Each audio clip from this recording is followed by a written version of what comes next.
નમસ્કાર વિદ્યાર્થીઓ, ધોરણ 4 વિષય પર્યાવરણ અને આપણો આગળનો વિડિયો છે. અગાઉના આ પાઠના બે વિડિયોની અંદર આપણે પાઠની સમજૂતી શીખી ગયા છીએ. હવે આપણા જે તહેવારો છે ને બાળકો, એની અંદર તહેવારોનું વિભાજન આપણે બે રીતે કરીએ છીએ. કેવી રીતે કે અમુક તહેવારો આપણા એવા છે ધાર્મિક અને આપણા રાષ્ટ્રીય તહેવારો, બંને તહેવારો ભેગા મળી અને કેટલાક તહેવારો એવા છે કે જેની ઉજવણી આપણે તારીખ પ્રમાણે એટલે કે અંગ્રેજી મહિના પ્રમાણે કરીએ છીએ અને કેટલાક તહેવારો એવા છે કે જેની ઉજવણી આપણે તિથિ પ્રમાણે એટલે કે ગુજરાતી મહિના પ્રમાણે કરીએ છીએ.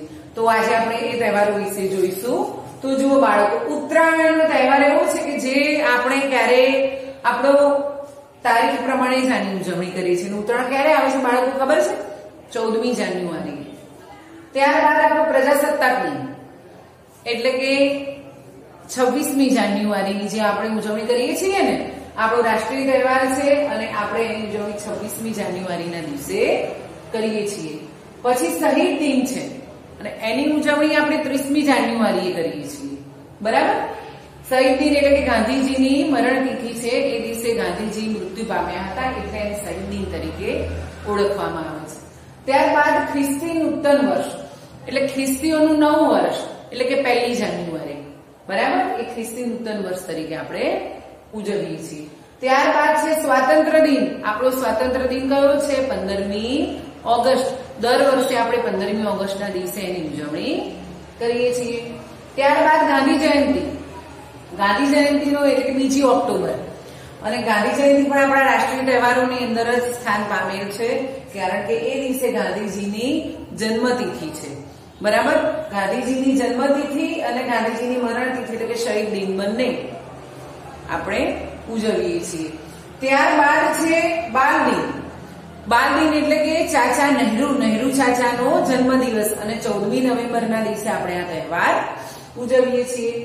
અને નાતાલ એટલે કે ખ્રિસ્તીઓનો તહેવાર છે, જો કે લગભગ હવે બધા જ ધર્મના લોકો એને ઉજવતા હોય છે અને 25મી ડિસેમ્બર આપણે નાતાલ તરીકે ઉજવીએ છીએ. ત્યારબાદ બાળકો તિથિ પ્રમાણે આપણે કયા કયા તહેવારો ઉજવીએ છીએ? તો છે બેસતું વર્ષ. આપણું બેસતું વર્ષ હિન્દુઓનું એટલે કે કારતક સુદ ગુજરાતી મહિના છે ને બાળકો, આપણા મહિનાને આપણે એક મહિનાના 30 દિવસ, એમાં પણ 15 દિવસ અગાઉના હોય એને આપણે સુદ કહીએ છીએ અને પાછળના જે પખવાડિયું, પાછળના જે 15 દિવસ છે એને વદ. અને એકમથી એકમ, બીજ, ત્રીજ, ચોથ, પાંચમ, છઠ, સાતમ, આઠ, નોમ, દસમ, 11, 12, 13, 14 અને આગળના જે સુદની અંદર પૂનમ આવે છે એટલે 15મો દિવસ.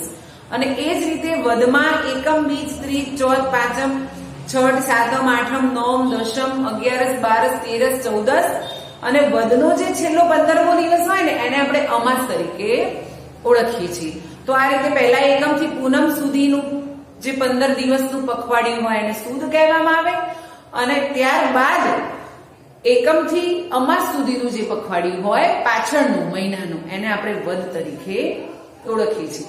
અને એ રીતે તિથિ પ્રમાણે આપણા અમુક તહેવારોને આપણે ઓળખીએ છીએ. તો એ રીતે આપણું બેસતું વર્ષ, આપણો ગુજરાતી મહિનો કારતક મહિનામાં કારતક સુદ એકમ એટલે કે કારતક મહિનાનો પહેલો જ દિવસ જે હોય એને આપણે બેસતા વર્ષ તરીકે ઉજવીએ છીએ. અને દિવાળી આપણા વર્ષનો છેલ્લો દિવસ છે એટલે આપણે અમાસ, આપણો છેલ્લો મહિનો અમાસ, આસો અને આસો મહિનાની પણ છેલ્લી તિથિ એટલે કે આસો વદ અમાસ, આસો મહિનાની જે અમાસ હોય ને ત્યારે આપણે દિવાળીનો તહેવાર ઉજવીએ છીએ. ભાઈ બીજ એટલે કે કારતક સુદ, ભાઈ બેસતા વર્ષનો તરત બીજો દિવસ એટલે કે કારતક સુદ બીજના દિવસે આપણે ભાઈ બીજનો તહેવાર ઉજવીએ છીએ. દેવ દિવાળી એટલે કે દેવોની, ભગવાનોની દિવાળી. આપણી દિવાળી પહેલા કરવાની ને ભગવાન પછી દિવાળી કરે. બરાબર? તો દેવ દિવાળી એટલે કે કારતક મહિનાની પૂનમના દિવસે આપણે દેવ દિવાળી તરીકે ઉજવીએ છીએ. હોળી અને ધૂળેટી. તો હોળી છે ને ફાગણ મહિનાની પૂનમ કે જેને આપણે હોળી તરીકે ઉજવીએ છીએ.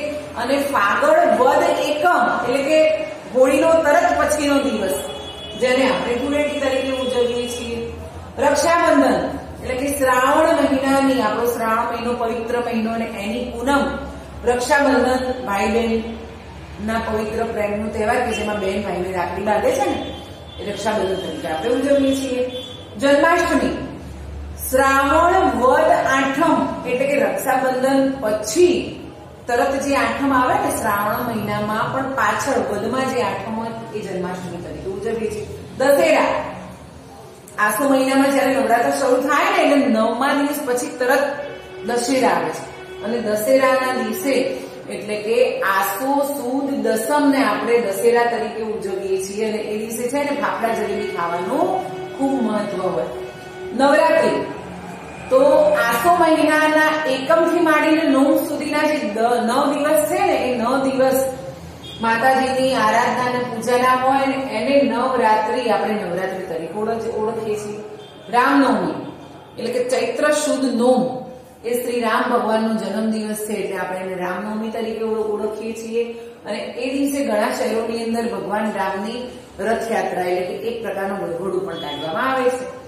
રથયાત્રા આ રથયાત્રા એટલે જગદીશ ભગવાનની રથયાત્રા કે જેને આપણે રથયાત્રા કહીએ ને આપણા મગજમાં જગદીશ ભગવાનની રથયાત્રા જ આવે. અષાઢ મહિનાની બીજ અષાઢ સુદ બીજના દિવસે આપણે જગદીશ ભગવાનની રથયાત્રા કે જે જગન્નાથપુરીની અંદર નીકળે છે ને એ આખા દુનિયામાં મોટામાં મોટી. ત્યારબાદ ભારતની અંદર બીજી મોટી રથયાત્રા જગન્નાથપુરી પછી ભારતની અંદર સૌથી મોટી જગન્નાથપુરીમાં, ત્યારબાદ અમદાવાદમાં અને ભારતમાં સૌથી ત્રીજા નંબરની મોટી જો રથયાત્રા કશે નીકળતી હોય ને તો પાટણમાં છે. બરાબર. અને ગણેશ ચતુર્થી તો આ બધા તહેવારો છે ને ગણેશ ચતુર્થીનો તહેવાર બાળકો ભાદરવા મહિનાની સુદ ચોથના દિવસે ઉજવવામાં આવે છે. તો આ બધા તહેવારો એ તારીખ અને તિથિ પ્રમાણે અલગ અલગ રીતે એનું વિભાજન કરવામાં આવ્યું છે.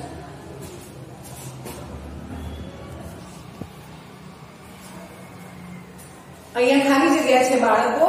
તો ખાલી જગ્યાના તહેવારમાં ઊંધિયું અને જલેબી ખવાય. આપણે ભણી ગયા કે ઊંધિયું, જલેબી, તલ અને સિંગદાણાની ચીક્કી, મમરાના લાડુ, બોરજામફળ કયા તહેવારમાં ખાઈએ છીએ? ઉત્તરાયણ. તો જવાબમાં શું આવશે? ઉત્તરાયણ. ચલો, ફટાકડાનો તહેવાર ખાલી જગ્યા છે. ફટાકડા કયા તહેવારમાં ફોડીએ છીએ આપણે? દિવાળીના તહેવારમાં. તો ફટાકડાનો તહેવાર કયો છે? દિવાળી. ચલો, 15મી ઓગસ્ટને ખાલી જગ્યા તહેવાર તરીકે ઓળખવામાં આવે છે. બાળકો 15મી ઓગસ્ટ, 26મી જાન્યુઆરી, ગાંધી જયંતિ આ બધા તહેવારોને આપણે રાષ્ટ્રીય તહેવારો તરીકે ઓળખીએ છીએ. કયા તહેવારો તરીકે ઓળખીએ છીએ? રાષ્ટ્રીય તહેવારો તરીકે. ચલો, શાળામાં ભણવા ઉપરાંત ખાલી જગ્યા દ્વારા બાળકોમાં ગુણો અને કૌશલ્યોનો વિકાસ થાય છે.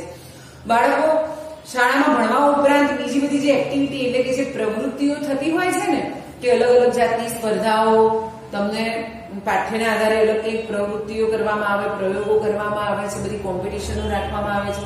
તો એના દ્વારા ગુણો અને કૌશલ્યોનો વિકાસ થાય છે. તો પ્રવૃત્તિ અલગ અલગ પ્રવૃત્તિઓ દ્વારા.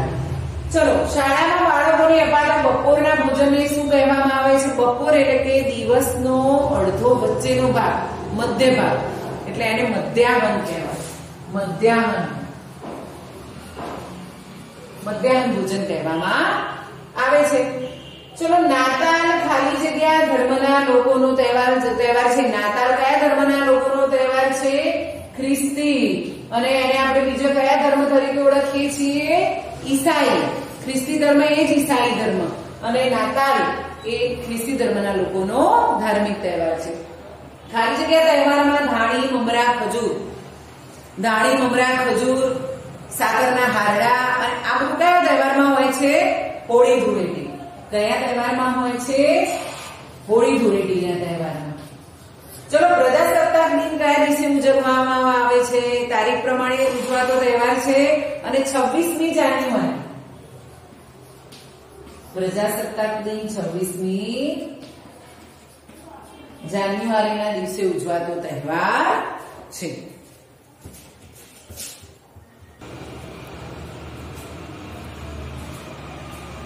અહીંયા વિદ્યાર્થીઓ આપણે ખરા ખોટા જોઈશું કે દરેક સરકારી શાળામાં બપોરે 11 કલાકે મધ્યાહન ભોજન અપાય છે. તો આ વાક્ય ખરું છે કે ખોટું? તો મધ્યાહન ભોજન રિસેસમાં એટલે કે બપોરે 1:30 અથવા 2 વાગ્યાનો સમય અપાય છે. તો 11 વાગે મધ્યાહન ભોજન અપાતું નથી. તો આ વાક્ય ખોટું છે.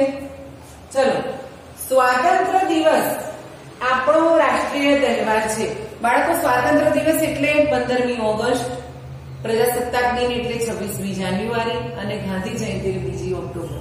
આ બધા જ આપણા રાષ્ટ્રીય તહેવારો છે. બરાબર? તો આ વાક્ય સાચું છે. ચલો, દશેરાના દિવસે લોકો ફાફડા જલેબી ખાય છે. પાઠની અંદર સમજાવ્યું છે ને કે દશેરાના દિવસે રાવણના પુતળાને બાળવાનું અને ફાફડા જલેબી ખાવાનું ખૂબ મહત્વ છે. એટલે કે રાવણના પુતળાને કેમ આપણે બાળીએ છીએ કે એ દિવસે અસત્ય ઉપર સત્યનો પરાજય થયો, બરાબર, અધર્મ પર ધર્મનો વિજય થયો છે. એટલે એ દિવસે આપણે ફાફડા જલેબી ખાઈને આ તહેવારની ઉજવણી કરીએ છીએ. ચલો, મીઠાઈની મજા માણવા આપણે જન્માષ્ટમીનો તહેવાર ઉજવીએ છીએ? ના, દિવાળીમાં મીઠાઈનું મહત્વ હોય. જન્માષ્ટમીના તહેવારમાં તો આપણે શું કરીએ છીએ? કૃષ્ણ જન્મ કહીએ છીએ, ગરબા ગાઈએ છીએ, નંદ ઘેરા નંદ ભયો કરીએ છીએ. બરાબર ને? તો જન્માષ્ટમીના દિવસે આપણે એ દિવસે ઉપવાસ કરીએ છીએ. રક્ષાબંધનને બળે તરીકે પણ ઓળખવામાં આવે છે. તો રક્ષાબંધન છે ને એને નારિયેળી પૂનમ અને બળે આ બંને નામથી ઓળખવામાં આવે છે. આ વાક્ય ખરું છે. ચલો, ભાઈ બીજના તહેવાર સમાજના લોકો ભેગા મળીને ઉજવે છે. બાળકો, ભાઈ બીજનો તહેવાર છે ને એ ભાઈ અને બહેન જ ઉજવે છે. વધુમાં વધુ એમના ઘરના સભ્યો, એથી વિશેષ કે વધારે કોઈ સમાજના સભ્યો ભેગા મળીને ઉજવતા નથી. તો આ વાક્ય ખોટું છે. ચલો, શાળામાં વિદ્યાર્થીઓનું આદર્શ નાગરિક તરીકેનું ઘડતર થાય છે. શાળાની અંદર તમે સારું ખોટાનો ભેદ, બરાબર, તમે આગળ તમારું ભવિષ્ય, તમારું ફ્યુચર, તમે કઈ લાઈન પસંદ કરશો, તમારા સંસ્કારો, ફક્ત એટલું પૈસા કમાવાનું, ભણવાનું, એટલે કે કોઈ સારી નોકરી કરીને પૈસા કમાવાનું એ જ તમારું ધ્યેય ના હોવું જોઈએ. પણ એની સાથે સાથે તમે ડોક્ટર બનો છો તો સાથે બીજા સમાજના કેવા કાર્યો કરશો, શિક્ષક બનો છો કે ગમે તે વિષયમાં આગળ જાઓ છો, તો એની સાથે સાથે તમે નોકરીની સાથે સારું નાગરિક કેવી રીતે બનશો, એ દરેક પ્રકારનું ઘડતર તમને દરેક જગ્યાએ અલગ અલગ સ્થાને અલગ અલગ એના વિશે માહિતી આપવામાં આવે છે. તો આ વિધાન સાચું છે.